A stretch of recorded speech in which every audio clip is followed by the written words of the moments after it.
Have you ever noticed how often people complain? We complain about our jobs, we complain about our leaders, we complain about our partners, our friends, even the traffic. And sometimes we complain about the very things we've been tolerating for months, even years. Here's the uncomfortable truth. You can't complain about what you allow. If you keep accepting it, if you keep permitting it, you don't get to be shocked when it happens again. Think about it. Every time you allow someone to treat you poorly, you're giving them permission to keep doing it. Every time you stay silent when something bothers you, you're teaching people that your silence means agreement. And then, ironically, you turn around and complain about it. That's the contradiction we often live in. Complaints are easy. Accountability is hard. The reason accountability feels so difficult is because it always starts with us. It's much easier to point the finger at other people. It's much easier to say, they should be better. They should respect me. They should understand. But the reality is, people only treat us the way we allow them to. The standard you set for yourself is the standard the world learns to follow. If you always answer work emails at midnight, don't be surprised when your boss expects you to reply at midnight.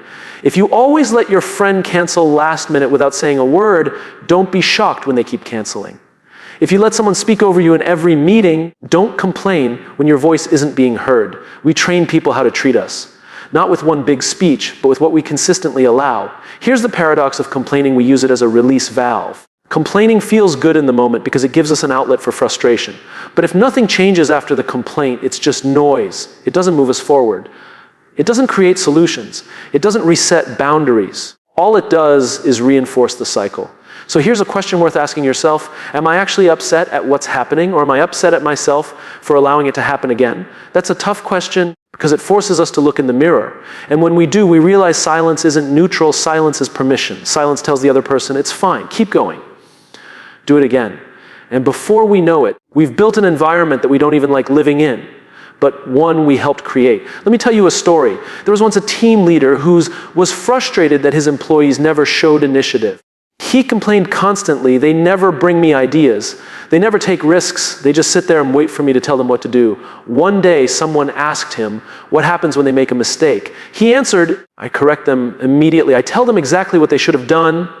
And there it was. He had trained his team not to take risks. He allowed no space for error, no room for initiative, no tolerance for experiments. And then he complained about the very culture he allowed. This is not about blame. It's about awareness.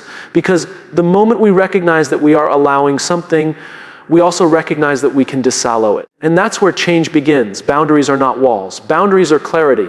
They are the markers that say this is okay and this is not okay. People often resist setting boundaries because they fear being seen as rude, selfish, or difficult. But boundaries are not selfish, they are leadership. They are the way we show others how to respect us, how to collaborate with us, and how to grow with us. Imagine if leaders and organizations never set boundaries, if deadlines didn't exist, if standards weren't clear, if values weren't enforced, chaos would reign. Yet in our personal lives, we sometimes run without boundaries and then wonder why chaos follows us there. Here's the pattern. When you avoid discomfort now, you choose complaints later. When you choose courage now, you prevent complaints later. That means every time you don't speak up, you're making an investment, not in peace, but in future frustration. You're choosing to delay the conflict, which only grows heavier over time. The hard conversation avoided today becomes the repeated complaint tomorrow. The truth is, complaining is comfortable. Confrontation is uncomfortable. And so we choose comfort in the moment, only to live with discomfort in the long run. But think about the people you admire most. They're not the ones who complain the loudest. They're the ones who hold the highest standards. They're the ones who say, no, that's not okay. They're the ones who draw a line, not to push people away, but to protect what matters. The courage to stop allowing something is the first step toward change. You don't even need to start with the world.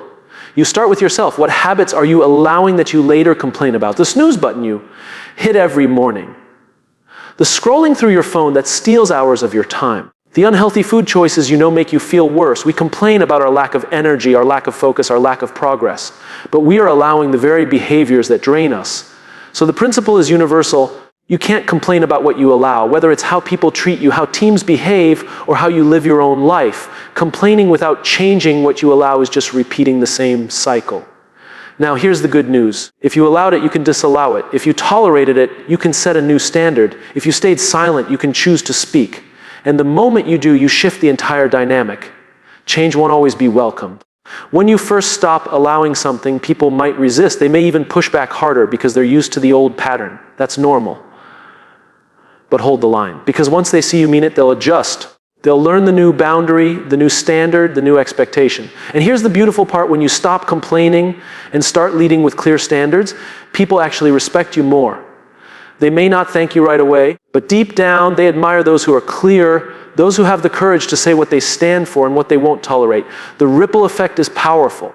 When you set boundaries, you give permission to others to set theirs. When you stop complaining and start changing, you inspire others to do the same. You show them that courage is contagious. So the challenge is this: look at the areas of your life where you've been complaining. Ask yourself, what am I allowing here? And then make a decision. Either stop allowing it or stop complaining about it, because you can't have both. You can't complain about being overworked if you never say no. You can't complain about being overlooked if you never speak up. You can't complain about being disrespected if you never demand respect. You can't complain about the culture you're living in if you are actively permitting it to exist. We all have a choice: complaining or changing, comfort or courage, silence or standards. Complaining doesn't cost anything in the short term, but in the long run it costs everything. It costs peace, respect, progress, and growth. But courage, while costly in the short term, pays dividends forever. So the next time you find yourself complaining, stop and ask, am I allowing this? And if I am I willing to stop allowing it? Because the moment you decide you will no longer allow it, you'll find you have a lot less to complain about. You can't complain about what you allow, but you can change what you allow. And that's where true growth begins. There's a sentence that seems simple on the surface, but the more you think about it, the more it challenges the way we live our lives. You can't complain about what you allow. When I first heard that idea, it stopped me, because I realized how much of what frustrates us every day is the very thing we've been quietly permitting. We complain about how people treat us, but we never tell them it's not okay. We complain about being overworked, but we never say no. We complain about being unappreciated, but we never set the expectation that our contribution matters. And then we scratch our heads, wondering why nothing changes. It's not because people are cruel. It's not because the world is unfair. It's because what we allow becomes the standard. And when the standard is set, people follow it, whether we like it or not. Think of it this way. If you walked into a friend's home and every time you left your shoes on, they said nothing, you'd assume it's acceptable. But if the very first time you did it, they asked kindly, hey, would you mind leaving your shoes at the door? You'd never forget. You'd know the boundary, and you'd respect it. Why? Because clarity creates behavior. But silence creates assumption. And assumption almost never works in our favor. We love to believe people should just know better. That our boss should know we don't want to answer emails at midnight. That our partner should know we're hurt when they cancel plans last minute. That our colleagues should know we don't like being spoken over in meetings. But here's the thing, people don't know unless we tell them. And when we don't tell them, we're still teaching them. Because silence is teaching too. Silence is permission. The more you think about it, the more you realize complaining is actually a form of procrastination. It feels like action, but it isn't. Complaining lets us release some of the pressure, but it doesn't fix the problem. It's like having a leaky pipe in your house. You complain every day about the dripping sound, but until you grab the wrench or call the plumber, the leak continues. Complaining only makes the room louder, it doesn't stop the water. And yet so many of us live our lives like this. We fill the air with complaints, hoping the world will magically adjust, but the world rarely adjusts to words, it adjusts to boundaries. There was once a manager who constantly complained about her team's lack of initiative. She'd say, they never think for themselves, they never step up, I have to tell them everything. But when you dug deeper, you learned that every time someone tried something new, she corrected them immediately. Every time they took a small risk, she reminded them of the proper way to do it. And over time, her team learned it was safer not to try. What she allowed was dependence. What she created was frustration. And her complaints were simply echoes of her own permission. This happens everywhere in our families, in our friendships, in our workplaces, and even in the way we treat ourselves. How many of us complain about our lack of energy while allowing ourselves to stay up past midnight scrolling through a phone? How many of us complain about our lack of time while allowing ourselves to say yes to things that drain us instead of the things that matter? How many of us complain about the way our lives feel while allowing the very habits that keep us stuck? It's confronting, because it shifts the responsibility back to us. And responsibility isn't always comfortable. It's far easier to say, they need to change, than it is to admit, I need to stop allowing this. But here's the paradox. The moment we stop allowing it, the complaining stops too. Setting boundaries feels intimidating. We fear conflict. We fear rejection. We fear people will see us as selfish or difficult. But boundaries aren't selfish. They're signals. They say, here's what I stand for, here's what I value, here's the respect I expect from myself and the respect I'm willing to give you. Boundaries are clarity, and clarity is kindness. Without boundaries, frustration festers. With boundaries, respect grows. The hard part isn't knowing this, it's doing it. Because doing it means stepping into discomfort. It means having the difficult conversation. It means risking someone else's temporary disappointment in order to prevent your long-term resentment. That's the trade-off. Either we feel a few minutes of awkwardness now, or we live with years of frustration later. Complaining buys short-term relief, but guarantees long-term dissatisfaction. Courage costs in the short term, but pays dividends forever. There's a saying, what you tolerate, you endorse. You may not like it, but if you keep tolerating it, you're part of its continuation. And that's true at every level. It's true in personal relationships. It's true in workplace culture. It's true in society. When enough people stop allowing something, change becomes inevitable. But when everyone complains while allowing, nothing happens. Complaining without action is the world's favorite form of self-deception. Think about the leaders you admire most. Are they the ones who complain the loudest? Or are they the ones who set the clearest standards? True leaders aren't those who bark about how things should be. They're the ones who refuse to allow what doesn't align with their values. They take action. They draw the line. They make it clear what's acceptable and what isn't. And in doing so, they inspire others to rise to that standard. The same principle applies in our personal lives. We teach people how to treat us. Not with one grand declaration, but with every small allowance. Every time you accept being interrupted, you train others that your voice can wait. Every time you let disrespect slide, you teach others that respect is optional. Every time you say yes when you wanted to say no, you show others your boundaries are negotiable. And then when the frustration builds, we call it unfair. But really, we've been complicit. So what do? We start by getting honest with ourselves. What have I been complaining about most? And what am I allowing that keeps this problem alive? If I complain about exhaustion, am I allowing poor sleep habits? If I complain about feeling stuck, am I allowing fear to stop me from taking risks?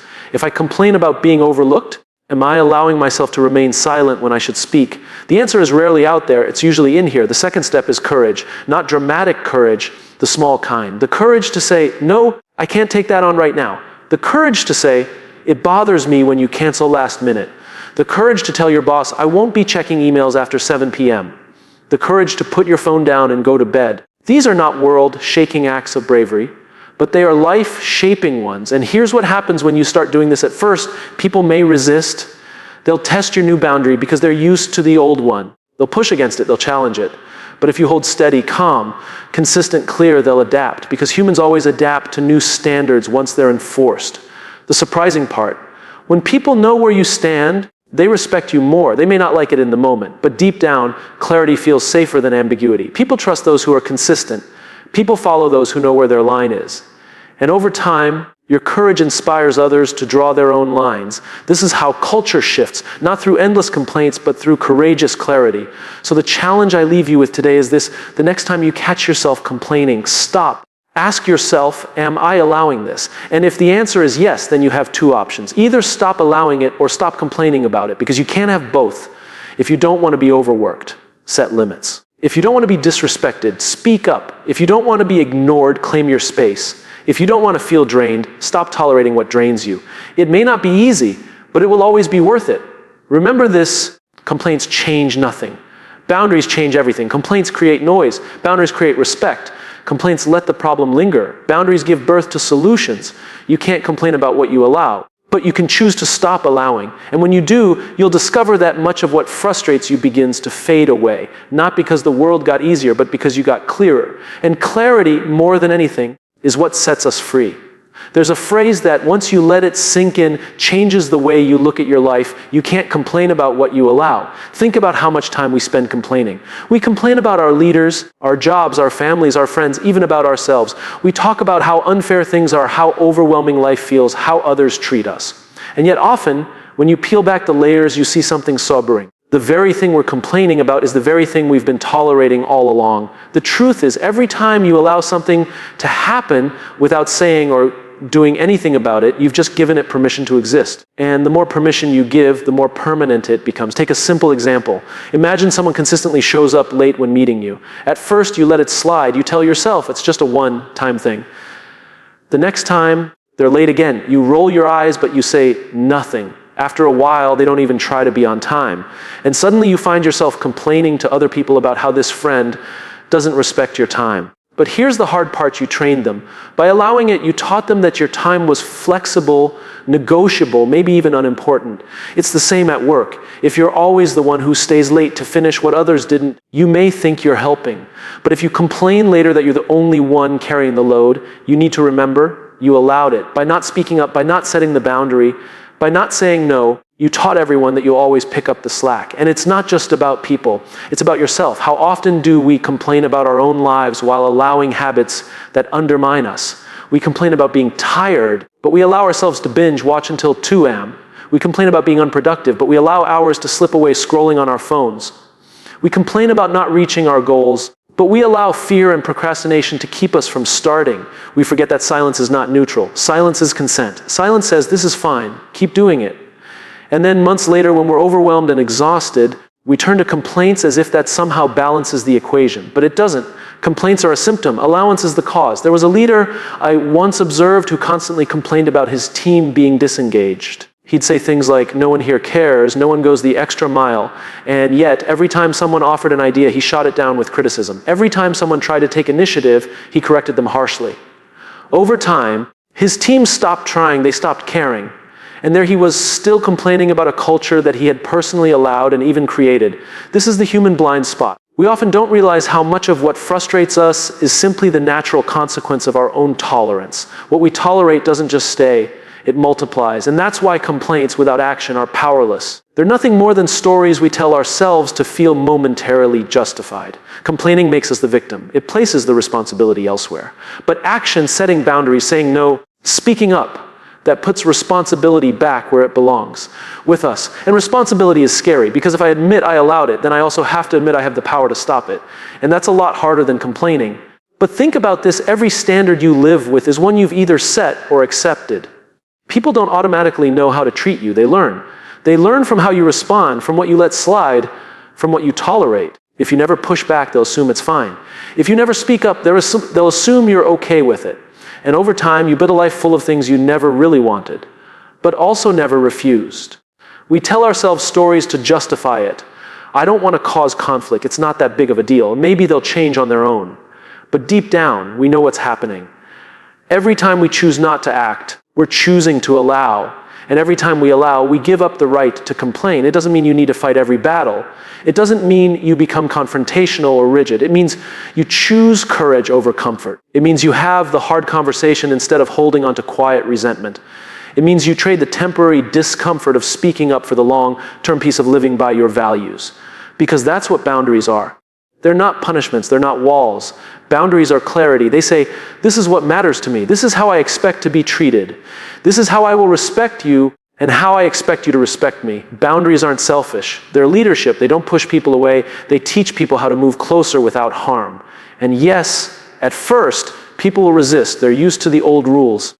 They'll test the new ones. They might even accuse you of changing. But that's because you have changed. You've stopped allowing what was never acceptable in the first place. And when you hold your ground, when you stay consistent, they adapt. Because humans adapt to the standards we enforce. And here's the part we don't talk about enough: the more consistent your boundaries, the less you'll need to enforce them. People respect clarity.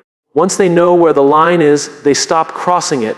This principle doesn't just apply to individuals. It applies to cultures, organizations, and societies. Look at any toxic workplace, and you'll find it wasn't built in a day. It was built over years of small allowances, one disrespectful comment ignored, one bad leader left unchecked, one compromise on values justified. And before long, people are complaining about the culture. But the culture is simply a reflection of what was allowed. And the opposite is also true.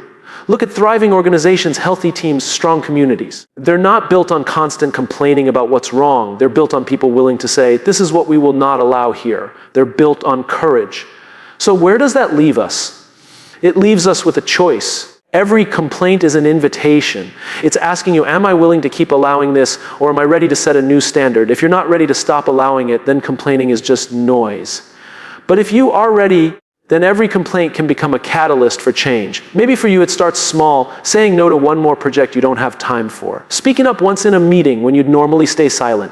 Telling someone kindly, but firmly, that's not okay with me. Or even deciding for yourself, I won't keep living this way.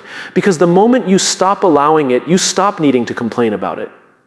The moment you shift from tolerating to leading, the problem begins to shrink. And here's the beautiful thing: when you do this, you inspire others to do the same.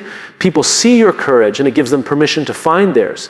People see your clarity, and it makes them want to be clearer too. Courage is contagious. Clarity is magnetic. So let me leave you with this. The next time you feel a complaint rising in your throat, pause. Don't just ask, why is this happening? Ask, what am I allowing? And then make the choice. Either stop allowing it or stop complaining about it, because you cannot have it both ways. You can't complain about being exhausted if you keep saying yes to everything. You can't complain about being overlooked if you never step forward. You can't complain about being disrespected if you never demand respect. You can't complain about the culture around you if you quietly go along with it. The truth is, complaining will drain you, but courage will free you. Complaints trap you in the same cycle. Courage breaks the cycle. Complaints make you the victim. Courage makes you the leader. You can't complain about what you allow, but you can stop allowing, and when you do, you'll find you no longer need to complain, because your life begins to reflect the standards you finally had the courage to set. You can't complain about what you allow. At first, it sounds like just a clever phrase, something you might read on a poster or see online. But when you sit with it, when you let it sink in, it challenges you, because it forces you to face something uncomfortable. Most of the things we complain about are things we've permitted for far too long. We all complain. We complain about our jobs. We complain about the people we work with. We complain about our families, our friends, our leaders. Even about ourselves, we complain about being tired, about being overlooked, about being unappreciated. And yet, if we're honest, many of those complaints point back to something we've allowed to continue. Think about it. If you complain that people don't respect your time, but you keep showing up whenever they ask, what message are you sending? If you complain about being overwhelmed, but you keep saying yes to everything, what role are you playing? If you complain about how someone treats you, but you never tell them it's unacceptable, what have you taught them? The truth is simple. Even if it's uncomfortable, what we allow, we endorse. Not verbally, not consciously, but practically. By letting it happen, by staying quiet, by avoiding the hard conversation, we send the signal that it's okay. And once something is seen as okay, it continues. Silence is not neutral. Silence is permission. Every time we choose silence instead of clarity, we make a trade. We buy temporary peace at the cost of long-term frustration. And later, when the frustration piles up, we vent through complaints. But those complaints don't solve anything. They just echo in the room, leaving the cycle intact. Let me share a story. There was a man who used to complain endlessly about how his team didn't respect him. They ignored deadlines. They pushed back on his instructions. They rolled their eyes when he spoke. He'd tell anyone who would listen about how unfair it was. But when you looked closer, you saw the pattern. The first time they missed a deadline, he stayed late to cover for them. The first time they ignored an instruction, he let it slide because he didn't want conflict. The first time they rolled their eyes, he laughed it off as a joke. And so, little by little, he trained them that disrespect was acceptable. What he complained about later was the culture he had allowed from the beginning. This is not about blame. It's not about beating ourselves up for the times we stayed quiet. It's about awareness. Because the moment we see that we've allowed something, we also see that we can stop allowing it. And that realization is powerful. Complaining is easy. Changing is hard. Complaining lets us feel like victims. Changing requires us to take responsibility. Complaining makes noise. Changing makes impact. And change always begins with a boundary. Boundaries are not about building walls. They're about drawing lines. They say, this is what I value. This is what matters. This is how I expect to be treated and how I will treat you in return. Boundaries are not selfish. They're acts of respect for yourself and for others. Because when people know your boundaries, they know how to engage with you in a healthy way. Yet we resist setting boundaries because we fear how people will react. We worry they'll be upset. We worry they'll see us differently. We worry they'll leave. But here's the paradox. When we set no boundaries, we don't avoid conflict. We just postpone it. And when the conflict finally arrives, it's bigger, heavier, and messier. Complaining without action is like standing in the rain and cursing the storm. You can yell all you want, but the rain will keep falling until you move, until you find shelter, until you act. And the same is true in life. We can complain about being unappreciated at work, but until we speak up, until we advocate for ourselves, nothing changes. We can complain about a toxic relationship, but until we set the boundary or walk away, nothing changes. We can complain about our lack of energy, but until we change our habits, nothing changes. Complaints don't change the weather. Choices do. What you allow is what you live with, and what you live with becomes your reality. It doesn't just happen in our personal lives. It happens in organizations. Think about any workplace culture you've seen that turn toxic. It didn't happen overnight. It started small, one inappropriate joke ignored, one instance of bad behavior excused, one leader's arrogance tolerated. And slowly, those small allowances grew into a culture no one wanted, yet everyone complained about. But the culture wasn't an accident. It was built on silence, on permission, on a series of allowances. Now imagine the opposite. Imagine a culture where people say, that's not acceptable here. Imagine a team where someone speaks up the first time disrespect shows up. Imagine a workplace where the values aren't just written on the wall, but enforced in the hall. That culture isn't born of complaints. It's born of courage. Courage is the antidote to complaint, because courage steps in where complaining stalls. Courage is the willingness to say, I won't allow this anymore. And that moment, that decision, is the moment things begin to change. Here's the beautiful thing: once you stop allowing it, the need to complain disappears. Once you set the boundary, the frustration fades. Once you find your courage, you don't just stop the behavior, you stop the cycle. But here's the catch: the moment you stop allowing it, you will face resistance. People are used to the old rules. They'll test the new ones, they'll question you. They might even accuse you of being different, and they're right, you are different. You've grown. You've decided to value yourself enough to draw the line. And while they may resist at first, consistency wins. People may push against boundaries, but they ultimately respect them, because boundaries create clarity, and clarity creates trust. And that trust spreads. The moment you set boundaries in your life, you give others permission to do the same. The moment you stop complaining and start acting, you show others that it's possible. Courage is contagious.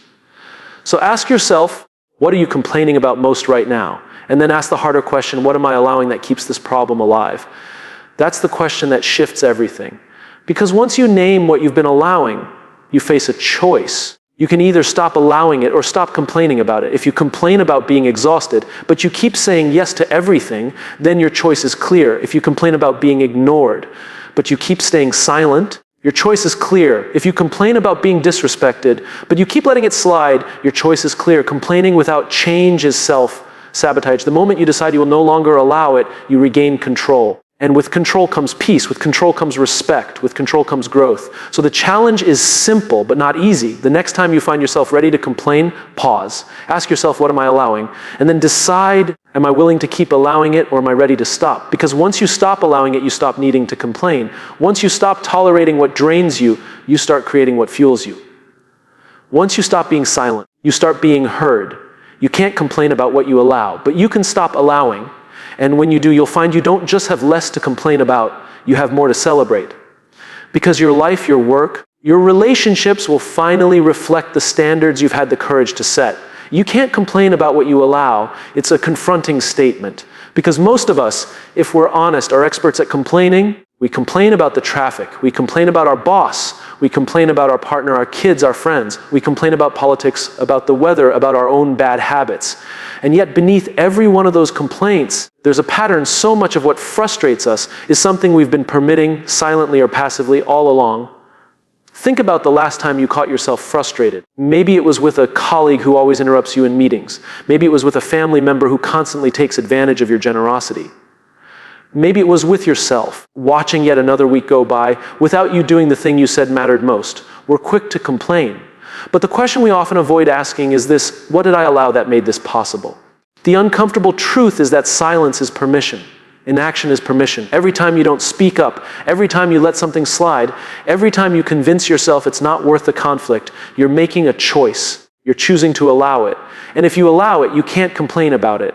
This is why complaining feels so unsatisfying. It lets us release a little steam, but it doesn't change anything. It tricks us into thinking we've done something because we've voiced our frustration, but the reality is nothing has shifted. The person who disrespected you doesn't even know you're upset. The habit you're frustrated with hasn't been interrupted. The culture you dislike keeps moving forward. Complaining is noise without consequence. But action, that's where things change. And action always starts with accountability. Accountability to ourselves first. The moment you say, I allowed this, you move from victim to participant. And once you see yourself as a participant, you also see that you have the power to change the rules of participation. I once heard the story of a young professional who hated how much her manager micromanaged her. She complained constantly about how suffocating it felt, how she never got to make decisions on her own. But when someone asked her, what do you do when he steps in? Her answer was telling. I let him, she said. It's easier that way. She allowed it. She trained her manager to believe she needed his constant oversight. And then she complained about the very environment she helped to create. We do this more often than we realize. It's the friend who never respects your time. And you keep saying, it's fine. It's the coworker who dumps last-minute tasks on you, and you always accept them. It's the habit you hate in yourself, but you never interrupt. Over time, these little allowances accumulate until one day you look at your life, your work, your relationships, and you feel frustrated, drained, unappreciated. And the temptation is to blame everyone else. But often, we don't need to point the finger outward. We need to look inward at what we've been permitting, what you allow you teach. You teach people how to treat you not with one big speech, but with the boundaries you enforce or fail to enforce every single day. And the more you allow, the less room there is for respect. The paradox is that we avoid boundaries because we think they'll push people away. We think saying no will cost us relationships. We think speaking up will make us unlikable. We think setting standards will alienate others. But the truth is the opposite. Boundaries don't push people away. They teach people how to move closer without harm. Boundaries create respect. Boundaries show others what matters to us. Boundaries make relationships stronger, not weaker. Look at leaders who inspire you. They don't complain about everything that frustrates them. They set standards, they draw lines. They say, this is what we value here. This is what we will not accept. And people follow them because they admire clarity. People respect consistency. Complaints don't create culture. Boundaries do. Now, here's the part no one likes to talk about. The moment you stop allowing something, there will be pushback.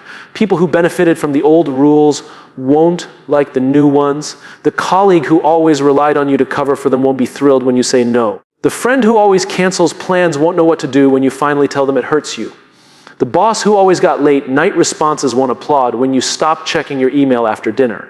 At first, it will feel uncomfortable. But discomfort is the price of change, and here's the good news: people adjust. Once they realize your boundary is real, once they see you're consistent, they adapt. And when they adapt, respect begins to grow. The very thing you feared, losing relationships, rarely happens. What actually happens is that relationships become healthier, work becomes more sustainable, life becomes clearer. But it starts with courage. Courage to admit, I've been allowing this.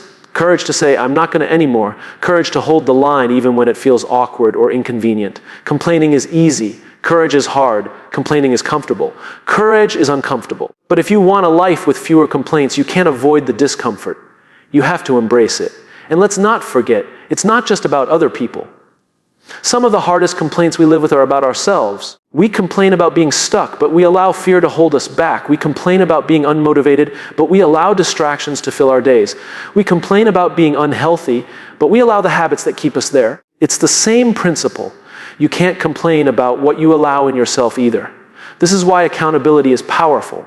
Because once you say, I've been allowing this, you're free to make a different choice. If you allowed poor habits, you can choose better ones. If you allowed fear, you can choose courage. If you allowed silence, you can choose to speak. You can't rewrite the past, but you can reset the standard. And when you do, something incredible happens. Your complaints decrease, not because the world got easier, but because you got clearer. You stopped tolerating what didn't belong. You stopped giving permission where it wasn't deserved. And in doing so, you reclaimed your energy, your respect, your peace. So ask yourself, what are you complaining about most right now? Is it your job, your relationships, your time, your health? Whatever it is, look closer. What are you allowing that makes this problem possible? And once you've named it, make a choice. Either stop allowing it or stop complaining about it, because you cannot have both. You can't complain about being overworked if you keep saying yes. You can't complain about being unappreciated if you never speak up. You can't complain about being overlooked if you never step forward. You can't complain about being stuck if you never move. The choice is always ours.